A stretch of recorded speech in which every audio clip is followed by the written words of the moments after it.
I'm Alan Weiss, and this is the writing on the wall.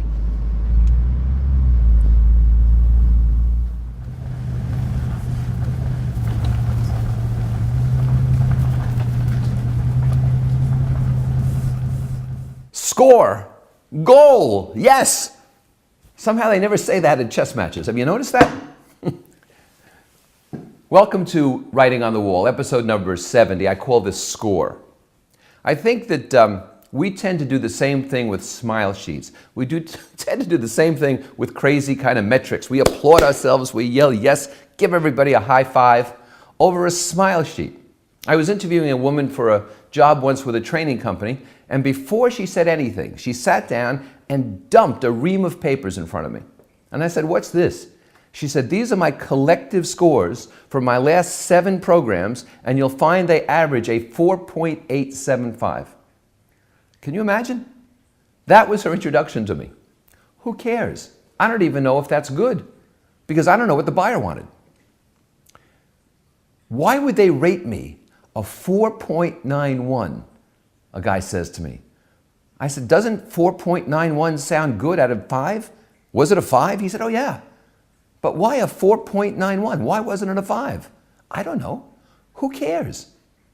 I was co-teaching a program with a woman once at the American Press Institute. I worked there for 20 years. I hold their Lifetime Achievement Award. So you can guess they liked me. And they insisted on smile sheets. And I would get a 4.99 or something like that. And she got a 4.97. And after 2 or 3 programs together, she said, "I can't work with you anymore." And I said, "Why would that be?" And she said, "You keep outscoring me." I said, "What is it, 0.02 of a point? Who cares?" And she said, "I don't know. I know that it's not because you're smarter than I am, and it's frustrating for me." And she left a very well-paying position. And maybe she was wrong about one of those statements.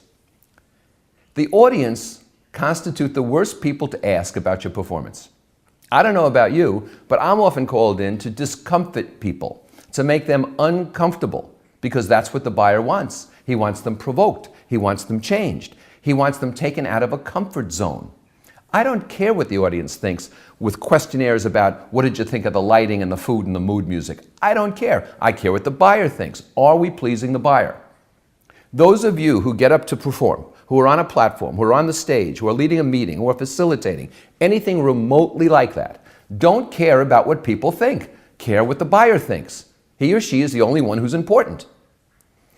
I was speaking in San Francisco to 200 people, pro bono no less, at a chapter meeting. And a woman got a feedback sheet from every person. You could not leave this meeting without filling out her feedback sheet. Talk about being anal, right? And she calls me a week later. And she says to me, on a score of 1 to 10, with 10 being the highest, you got 198 10s. I said, "Great." She said, "You got 2 9s. I said, "Fine." She said, "That's what I want to talk to you about." I said, "What?" She said, "Well, the 2 people who only gave you a 9 said that your New York humor was a bit too sarcastic, so I thought perhaps you'd like to hear that and change it." I then gave her a piece of my real New York sarcasm. At State Street Bank, when in a large project, I had to deliver 8 sessions preliminary to the project beginning to the top officers of the bank. Somebody sat in the room and collected every feedback sheet, 80 people at a time. Now, sometimes I get people upset just when I say hello or good morning. And you know there's going to be a 1 or a 2 along the way. And she's flipping over 5s, 5s, 4s, 4s, and sooner or later comes to all 1s. And she crosses out all the 1s and circles 5. I said, "What did you just do?" She said, "Look, you were better than that. They probably had the rating crossed. They didn't understand the system." What do you do with that reasoning? 5% of the people in your audiences come to not like you. They've had a bad morning. They've had a rough time. They have personal concerns. They're jealous and think they should be up there, or they have a personality disorder. 5% of the audience comes not to like you anyway. In my groups, it runs 18, 20%. Go figure. Remember the figure skating in the Olympics?